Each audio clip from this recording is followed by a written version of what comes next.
টানাপোড়েনের মধ্যেই ভারত থেকে বিপুল জ্বালানি তেল কিনছে বাংলাদেশ, আর এই জ্বালানি তেলের দাম দাঁড়িয়েছে ১৩৭ কোটি টাকা। সম্পর্কের এই বেহাল দশার মধ্যেও এই বিপুল পরিমাণ আমদানি রপ্তানিতে প্রশ্ন উঠেছে যে ভারত একের পর এক বাংলাদেশের ক্ষতি করার জন্য উঠে পড়ে লেগেছে, তাদের থেকেই কেন কিনতে হবে জ্বালানি তেল? ছাত্র জনতার ব্যাপক বিক্ষোভের মুখে গত ৫ই আগস্ট সাবেক প্রধানমন্ত্রী শেখ হাসিনা পালিয়ে ভারতে আশ্রয় নেন। ২৫০টিরও বেশি ডিজাইন অপশন নিয়ে ওয়ালটন স্মার্ট ফ্রিজ, বোঝে আপনার প্রয়োজন। এরপর থেকেই ঢাকা ও দিল্লির সম্পর্কে শুরু হয় টানাপোড়েন। সেই টানাপোড়েনের জের ধরেই বর্তমানে উভয় দেশের মধ্যে সীমান্ত উত্তেজনাও চলছে। এমন একটা অবস্থা বিরাজ করছে যেখানে একে অপরের নাম শুনলেই পাল্টাপাল্টি প্রশ্নবাণ ছুঁড়ে দিচ্ছে। সম্পর্কের মধ্যে এই উত্তেজনার সত্ত্বেও ভারত থেকে ডিজেল আমদানি অব্যাহত রেখেছে বাংলাদেশ।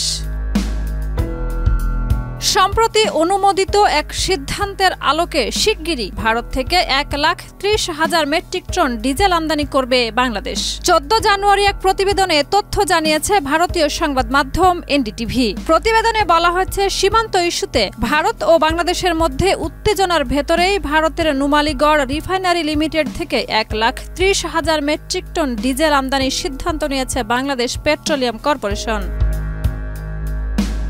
১২ জানুয়ারি বাংলাদেশ পেট্রোলিয়াম কর্পোরেশন পরিচালনা পর্ষদের সভায় এ বিষয়ে একটি সিদ্ধান্ত অনুমোদন করা হয়েছে।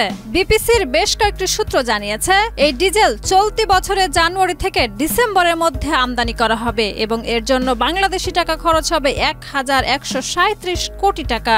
এবছর বিপিসির পরিশোধিত জ্বালানি তেলের চাহিদা ৭৪ লাখ মেট্রিক টন। এর মধ্যে ৪৬ লাখ টন ডিজেল, যার ৮০% সরাসরি আমদানি হয়ে থাকে, আর বাকি অংশ স্থানীয় শোধনাগার থেকে পাওয়া যায়।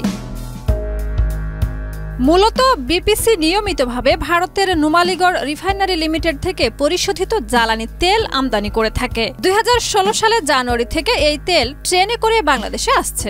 এর আগে অভ্যন্তরীণ চাহিদা মেটাতে ভারত থেকে ৫০,০০০ টন আবাসমতি সিদ্ধ চাল আমদানির সিদ্ধান্ত নিয়েছিল অন্তর্বর্তী সরকার।